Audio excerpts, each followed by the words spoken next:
Good morning and welcome to Dharma Review. This podcast was originally scheduled for Saturday afternoon, but I am broadcasting it now, not live, but I wanted to come on live and explain. Theo Wani is our special guest, and he did not want to go live on Saturday, so we recorded a very long session. It was wonderful, and I'm going to broadcast it in 3 separate parts. The first part is being broadcast today. So listen now. This is Theo Wani explaining it all.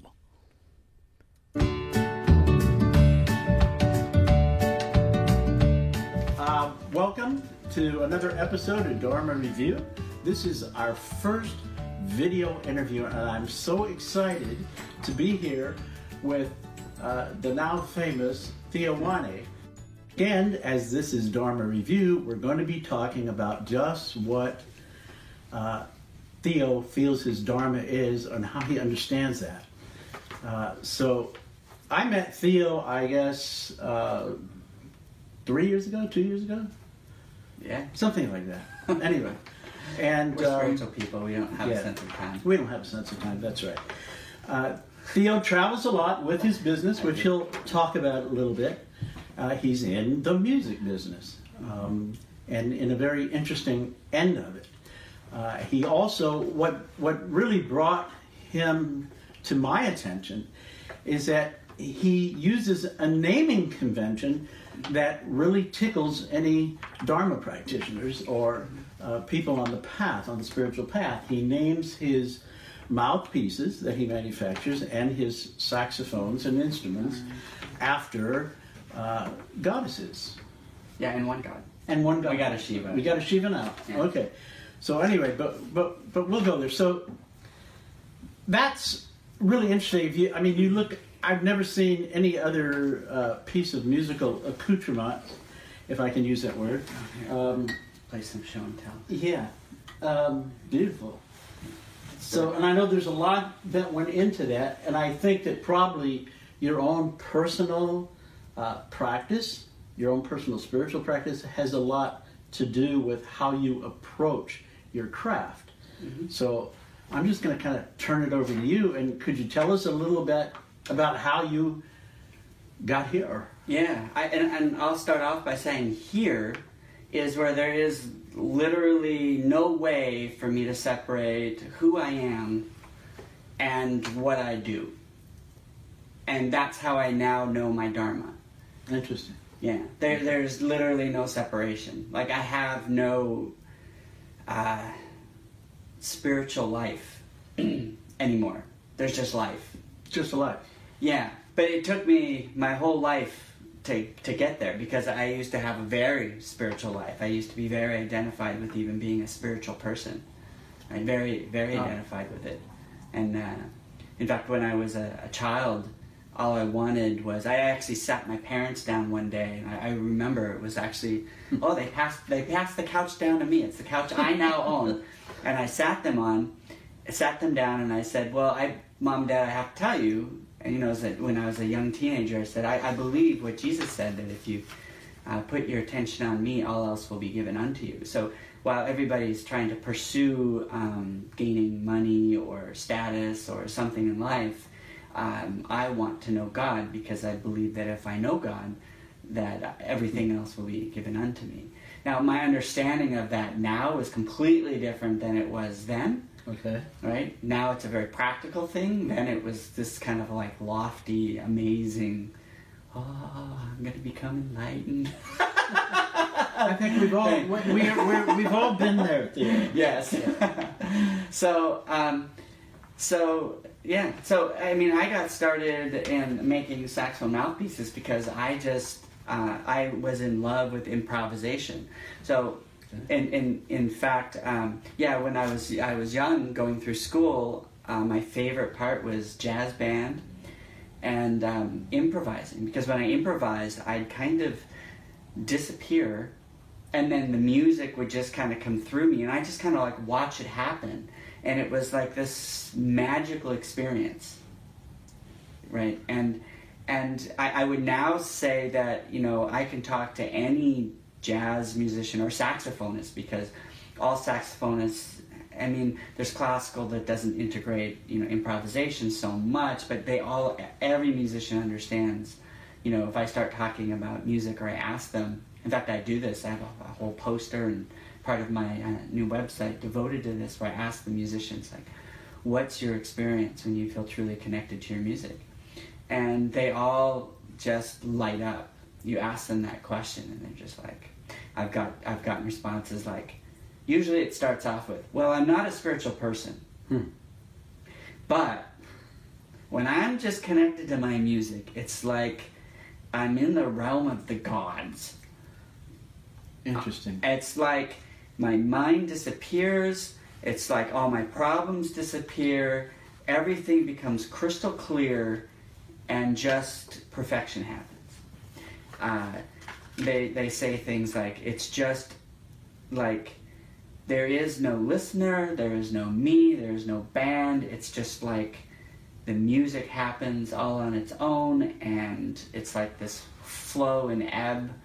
And they're describing the experiences of oneness, or the experiences, right? I was laughing because you talked about yourself in school. Yeah. Well, I was in a similar vein, but in the theater side. Mm-hmm. Before I got into music, it was theater, so it was acting. I did a lot of improvisation. Right. And I had that same experience of all of a sudden stuff's just coming through, and you're just a vessel.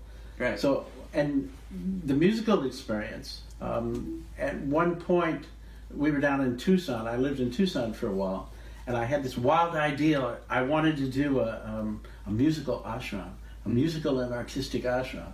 So it was very experimental. And I just went there, opened up a space, 1,000 square foot space with high ceilings and lofts and stuff, and just invited musicians in. Wow. And we ended up getting musicians who were gigging after they do their gig. Right. And then, so it was really a late thing, but we would jam for like 4 hours. And it was the same sort of experience. There were some who were already on some sort of spiritual path. Right. But I mean, we had Native Americans, Christians, Hindus, Buddhists, Jews, whatever. Yeah. You know, I mean, they were just musicians. When we were there, it was the music was the only thing that mattered. Yeah. But everyone had a sense that, you know, we were in the realm of the gods. It was quite. And they're all phenomenal. going for that goal and that experience. Really, yeah. Yeah, regardless of whatever type of music they want to play, they want to play it like that. Right. Yeah. Right. So that actually became, by the way, that's really freaking cool, musical ashram. And you know, my major in college, after 10 years of jumping around to different colleges because I just couldn't find my fit, I finally came up with my own major, which was musical improvisation as a spiritual path. Oh, wow. Yeah. I didn't know that. Yeah. Yeah. So that's actually my bachelor's degree. It's very helpful in the world. Yeah, Let me tell you, It's like, you can't even teach that. Like, you get some useless degree, sometimes you can at least teach it. You know, I got a degree that just did absolutely nothing, except I can write BA, Bachelor of Arts, but that's cool. Yeah, but it turned into actually my craft of making mouthpieces.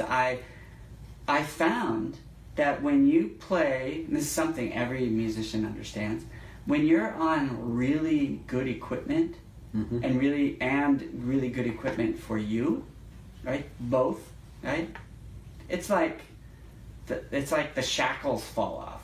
It's like the self-expression becomes like. I like to share, like, I get these comments from customers all the time, and they exemplify that. I had one guy write me, and he said, I got your mouthpiece, and I went upstairs, and my wife didn't see me, right? So I started playing, right? And then all of a sudden I hear from yelling from downstairs, "What'd you do? What'd you do?" And he goes, "What do you mean?" And she goes, "You're so creative. I I've never heard you be so Really? creative in your life. Right? And he goes, it was the mouthpiece. I mean, the mouthpiece didn't make me creative. Right. The mouthpiece allowed Wow. me to be creative, right? Right. And so now, after a whole life of actually struggling, I mean, literally struggling, what should I be doing? What's my life path? What's my, right? Now I know it unequivocally. My reason for being alive, my service to the world, is in designing and bringing into reality musical equipment that allows the musician to be as free as possible while they Wow. play. That's my job. That's what I do. That's why I'm here. It's not what I wanted to do. It's not why I wanted to be here. It's not what, but it's kind of like no choice. That's me, and that's what I'm really good at. And I came to find out, shockingly, that I'm like really good at that. But I thought everybody would be good. It was so easy for me, like the product design process, that Really? yeah, it was so natural to me. I thought everybody could do it, and then I started training people how to reface mouthpieces and about sound and stuff, and it was like, Huh. yeah, Interesting. very few people could even do it, let alone master it. So it's been quite eye-opening to me. Like, you know how they always say it's like right under your nose, you know, it's always Yeah. closer than you Right. think. Like, we're always like looking, it's like, you know, I had all these lofty aspirations of what I should do as a, you know, as a free being, or what my service to the world should look like, and literally my life, I've come to realize that now all spirituality is it's like it's literally going through withdrawal. The spiritual process is just a literal withdrawal from false concepts. Ah, interesting. Yes, from ideas we have about how life should be. Either how we want it or how we think it should be. And then in the end, once you go through withdrawal of that, you know, to my wife, you should be this way! Okay, don't project, that's my trigger, let it go. Then all of a sudden, well, what was I upset about again? You know, it's just gone. Yeah, it's gone. Right? And then so life is this process of going through these triggers, this withdrawal, you know, from these limiting concepts that we have in our brains, until we're just here.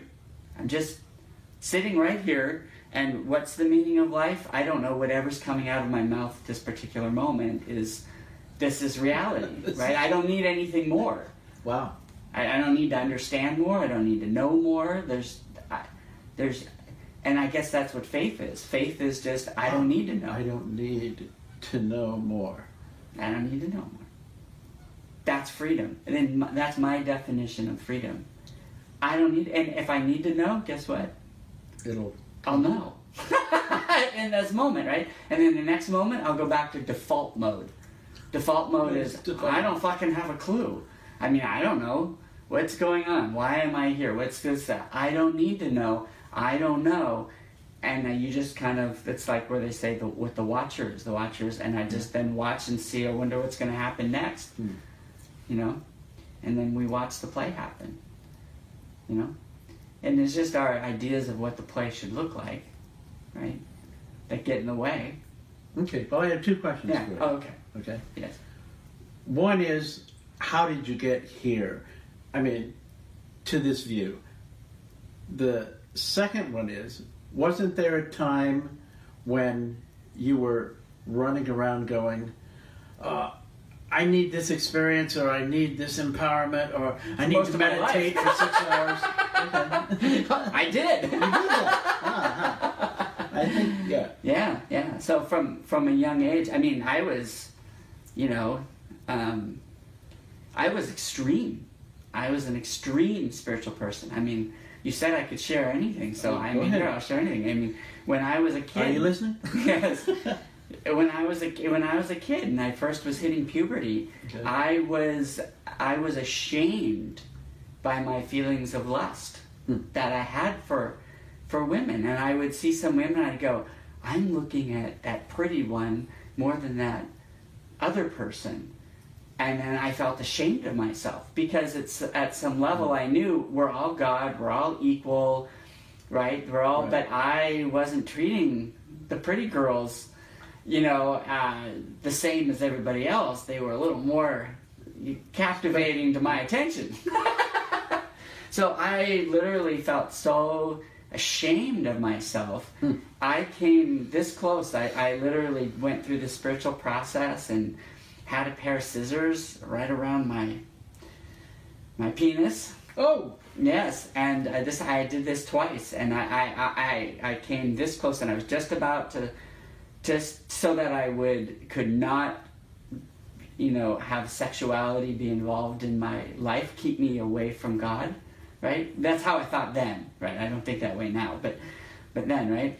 But then I literally heard a voice in my head. I mean, like this big voice said, "Theo." I said, "Yes."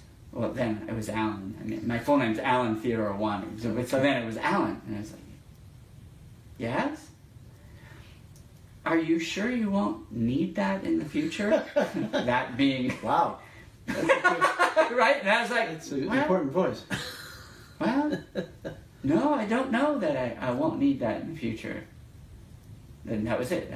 That was all the voice said, and then it was just gone. So well, maybe I shouldn't do this. It was a good thing. I might have bled to death or something. I don't know. I would think so. But I was so obsessed. I did that twice, actually. I went through that same process, or the same voice. Happened twice. So that's how seriously I took my quest to find God, right? And then through my life and through spirituality, I then thought spirituality was gaining spiritual gifts or having spiritual understandings, knowing things. So then I had a very intelligent spiritual mind, and I could quote all kinds of spiritual stuff, and I could talk the talk. So then when I was young, I was quite arrogant about that, like knowing what I knew, right? Knowing stuff, right? And so my life became pretty much almost like life bashing me, like literally trying to humble me. Like I lived, and I had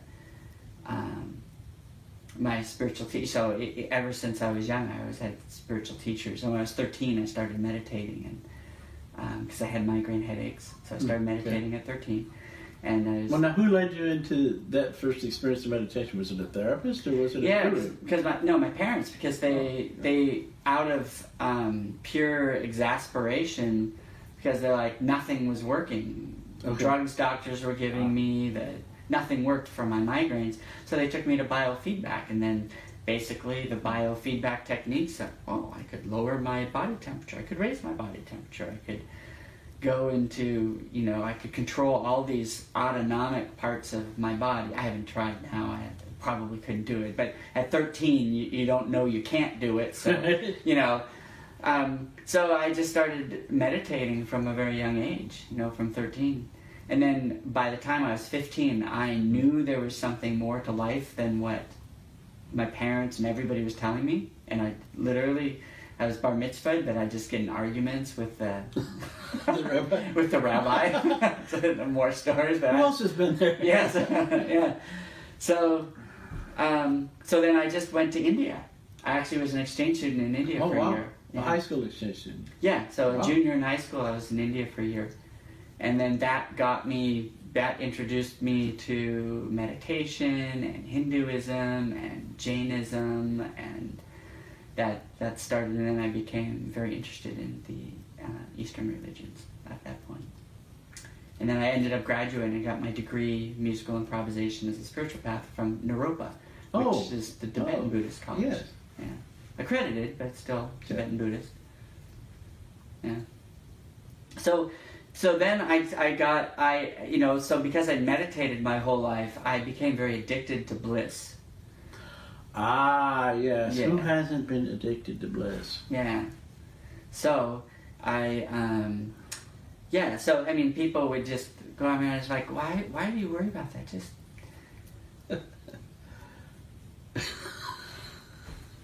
Theo. So I just kind of stayed here, and everybody would be so frustrated because they'd try to connect with me, and I'd go, Why? It didn't matter, yeah. Why? When you could just be in the bliss. And I'd ask my spiritual teacher, so there's more than this? And they'd be like, yes. And I'd be like, what? More bliss? So then, being very stubbornly addicted to bliss, Right. all bliss was taken away from me. And I got very sick, an inexplicable spiritual illness where I had migraines constantly and fibromyalgia and was in constant pain. I mean, I was like this all the time. And if I hadn't remembered past lives and known that, each life just starts where the other one ends. If I truly didn't believe that, or I say I know that, but I mean, it's my belief, right? If I truly didn't believe that, I would have killed myself, many times over, because there's just constant, horrible pain. But what I did not know then, but that taught me, is that there is no difference between the physical world and the spiritual world. So what I was so attached to the spiritual world, I had separated it from my physical body, and I wasn't taking care of my physical body. Interesting. Yeah. In fact, at that time, I remember I was going through it was very hard. I was married at that time, and then I went through a divorce during that time because it was very difficult on the relationship. And I remember my ex-wife, said to me once, she said, so, do you know how to love yourself? Ooh. Right? It was a very good question. And I was like, what? It was like, it didn't even register. Love myself. No, I love you, and I love the world, and I love everybody, and then I get given love back. That's how love works. And I remember her looking at me like, you're missing something. And that began the beginning of me learning how to actually love myself. And I now believe, right, that actually there is no I, or you could say I am everything or I am nothing, but I can't find me, right? But I'm here, I'm definitely here, and I feel something, but at the same time I can't find me. So I'm both here and not here, because I just think language doesn't, it's the most grounded, practical thing I just said, but it's contradictory in language, right? Because I can't find me in this moment. I literally don't know where I am. If I look for me, I see my body. Whatever I see is not me. So I'm not that mouthpiece. Okay. I can see my body. Right. Right? So I'm not my body. Right? Or I can move to my foot. Oh, I forgot my foot even existed, right? Oh, there it is. Yeah, there it is, right? So even I have a thought, there's a thought, and then it goes away. So I'm not my thought. And then I have feelings, and they're constantly changing. So I'm not my feelings. So I'm aware of my feelings. But even then, I go to bed at night, and then I'm not even aware of anything. So I don't even know that I exist. In all practical reality. Don't freak out yet. Yeah, I just don't. Right? But yet, I feel things, and I do exist, and I'm fully here. So it's like the biggest truths are completely contradictory. I'm responsible for absolutely nothing because everything is just perfect as it is right now in this moment and should not be differently, and it could not be different. And at the same time, I'm one with everything, and I'm responsible for absolutely everything. There's not a darn thing that I'm not responsible for. And they're both absolutely 100% unequivocally true at the same time. Right? Even though they seem to contradict. Yes, with the mind, you'll have debates. But if you just feel it deep down inside, you go, absolutely. Right? And you can even prove each one independently. Right? Even physics, butterfly theory, right? Nothing. And I've come to notice that in music, right? When I design parts, there's no part that doesn't affect the sound. Wow. No part, right? Some of it's so insignificant, it's just like, do I really care? You know? But it does affect the sound. So I've come to, it's more, is it worth my time Right. but not does it affect the sound, Okay. right? So anyway, so I was telling the story when I was really sick. So this happened for many years, just really, really sick, until finally I had this experience. I was in meditation, and I was very deep, like as in the nothing, in emptiness, right? And then I'm in emptiness, and then all of a sudden, I just feel myself cry out and go, pardon my French, but fucking why? Like, why am I in all this fucking pain? Like, why is this happening to me? Okay. Right? And it was so sincere, I then immediately, like, all of a sudden this, like, luminous ball or something was there, and it was God. Right? And I don't claim to understand God or know what God is, but in that moment, I knew it was God, and and I was having a conversation with God, right? Okay. The one who knows everything, okay? And he looked at me, and then, I mean, all of a sudden I went back to this memory before being born in this body. Ooh. Right? Cool. And I'm kind of this light, and God's this light, and so I'm standing there before God, and God goes, so do you know the importance of this next lifetime? And I said, yes.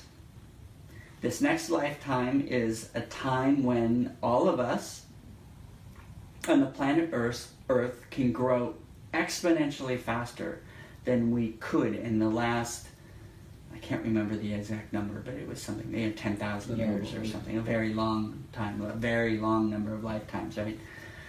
So this is a very specific lifetime where I have the opportunity, everyone has the opportunity to grow at a rapid, super pace, yeah. Soul growth, right? And God said, that's right. And he said, so, how much do you want to learn? Wow. Yeah. And I looked at him square in the eyes, no doubt in my mind, and I said, everything. And God looked at me and said, are you sure? Are you sure? As you know, you got a tall order going on there. And I said, yes. And then immediately, I'm like back in my body, and I'm like sitting there, and I just started crying. And I just started crying because I could no longer have this self-pity. Right? Because I knew I was just being stubborn, really. Right? I was facing this huge trial of accepting my body, actually accepting myself being fully here in my body, participating in this world, no longer being a spiritual person who didn't really want to be here, didn't really want to be in my body, didn't really want to participate in the world, right? That was what was happening for me, and I realized that's why I was sick. It's because I needed to actually participate. And it wasn't like the spiritual teacher I'd been studying with hadn't been telling me that, like, constantly. But I was just always like, What do they know? yes, I'll participate more. I'll listen more while I'm in my altered. You know, it's just like, you know, that's not participating. No, it's not. It's not participating. That's actually hiding. It's a form of hiding from just sitting here with everything exactly as it is and doing nothing. The most spiritual thing you can do is fucking nothing. And I mean nothing, not meaning like, that's not doing nothing. That's staying still. That's still doing something. What I mean by doing nothing is letting go of your thoughts, letting go of your feelings, letting go of your body, letting go of your... If you're crazy, you're just crazy. If you're brilliant, you're just brilliant. If you understand, you understand. If you don't understand, you just don't know anything and you're lost. And doing nothing is just being whatever it is you happen to be in the moment. Right? And then that's detachment. You know, it's like the Bhagavad Gita. He who is constantly engaged in action yet does nothing, right, is the yogi or something, I forget. But it's something like that, right? So that's, you know, so I came to realize that, I was constantly doing something. I was constantly doing the spiritual trip, right?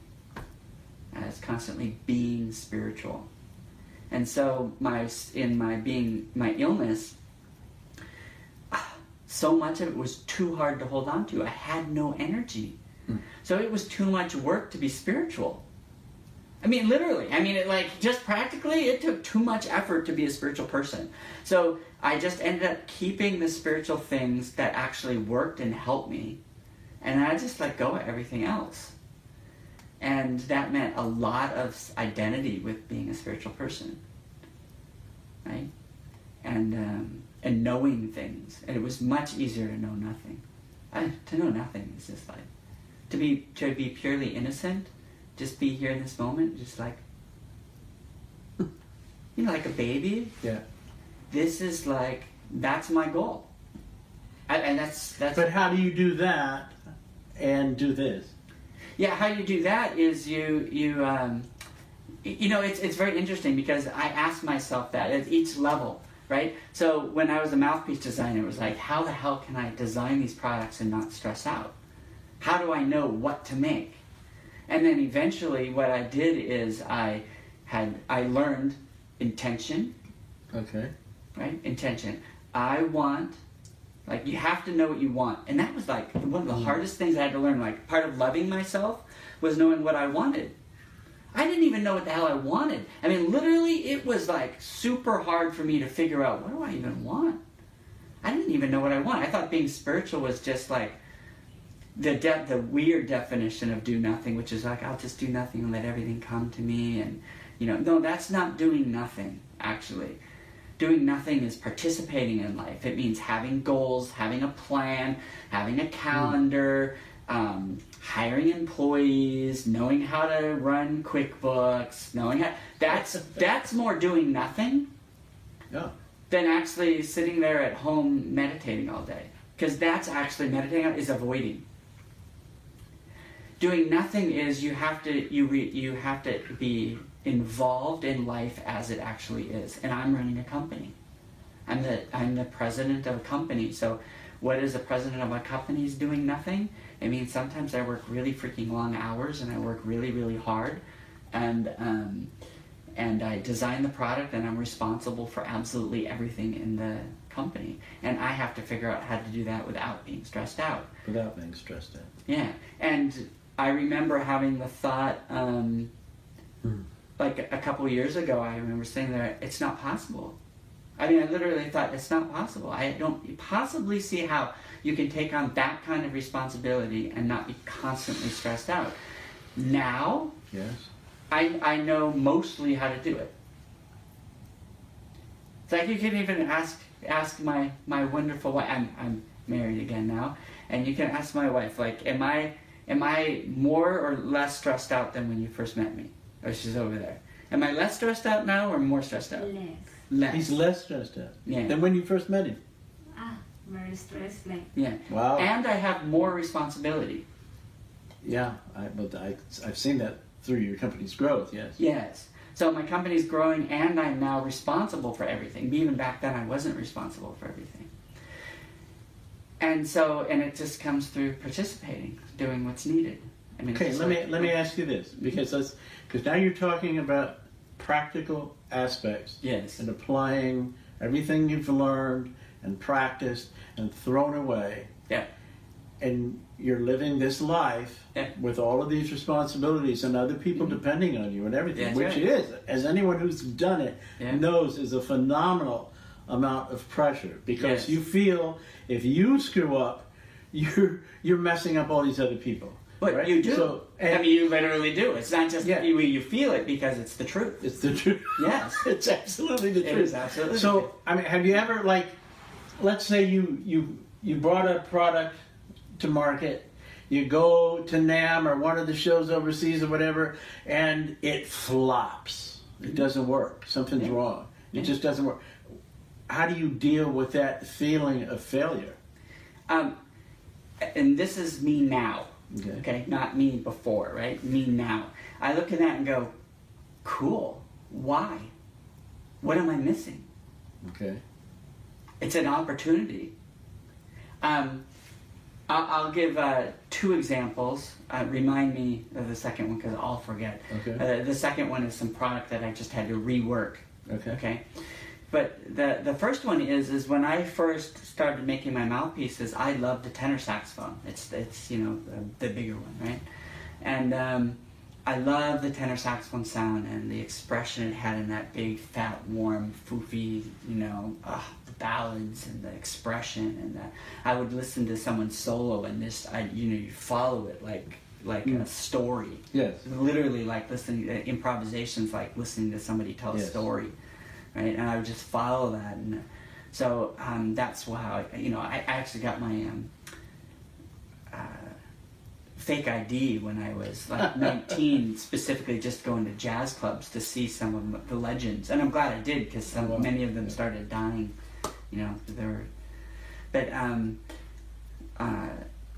but when I first came out with those, then I also came out with alto mouthpieces, so I had tenor mouthpiece and alto mouthpiece, and then. From the very beginning, people loved my tenor mouthpieces. But the first alto mouthpieces, I would have like the best alto players, right, who were really known for playing alto, right? They'd play my alto one, they're like, oh, that's good. But I'll play your tenor one, and your baritone one, and your soprano one. So what about the alto one? It's like, And that happened over and over and over, and I had to go, I'm missing something. And so I looked at it and I went, you know what? I'm designing the alto as if it's a tenor. A little tenor. It's obviously not. Reality, feedback is telling me it's not. So I went, okay, humbling moment. I'm not very good designer at alto mouthpieces. So I had to go, and it's literally my goal. It's not acceptable for me not to be the best product in history. Wow. Okay, that's my goal. That's my. Right. If I feel I'm failing that point, it's a problem. I mean, there's no such thing as a problem, but it's a problem that I need to solve. Okay. Right. So I'm like, my alto mouthpieces are not the best in the world. They're not the best in history. So, fortunately, I had some amazing, endorsers, like the best in the world. And they all lent me their favorite mouthpieces. Like ones that they're oddball things too. Mm. They weren't like even common ones on the market. You couldn't like get them. They were like flukes. Mm. And I played them and I went, wow, damn, that is better than my mouthpiece. I'm just like, well, shit. Why? And then became about a 2-year odyssey of just working. Why? Not just copying. Yeah. But I wanted to make it better. Hmm. And now, in all but one instance, literally, all but one, out of all the alto players, famous alto players, and I'm really close even to that last one now, they all now play my alto mouthpieces. Oh, fantastic. They like them even better than their previous favorites, which were oddballs and you couldn't even buy them. Yeah. Right? So, failure's not a bad thing. It shows you where to focus next. It shows me where to focus next. Right. Right? So, I have another endorser just recently who, like, my soprano mouthpieces have just been wildly, fantastically received. People just have loved them. Because I wanted to make a soprano mouthpiece that wasn't whiny sounding, and like with that big, fat, full, rich, right? And I got this one endorser driving me crazy. He's playing on all my mouthpieces except soprano. Oh. Right? So finally I'm like, well, you know what? Let me get humble here and send me your favorite mouthpiece. Let me see if I can make you something of mine that actually, you know, modify something that you'll like or something. And so he sent me his mouthpiece, and after studying it, I see why he likes it better than my other ones. Now, in this particular case, I don't think it's a lack of my current mouthpieces. It's a different thing. You know, it's like a different style, right? Okay. So it's, you know, like just like a different style of music or a different style of a type of sound, right? But I don't currently offer that. So for someone who wanted that, which I actually think is probably a lot of people, right? I'm missing a whole thing in my product line. So now I'm thinking every day, you know, like how can I make that concept better? And so now I have shapes, and I have synesthesia a bit, you know, so I when I hear sound, I see shapes and colors. Interesting. Okay. Yeah, and so now I'm thinking of a design for that, right? And then... So what was the second thing? You told me to remind yeah, and then the second thing is like my spiritual path. So what am I learning? How do I learn, right? Right. So I said there's no difference between my spiritual life and my work life, right? Well, Okay. here's an example, right? So when I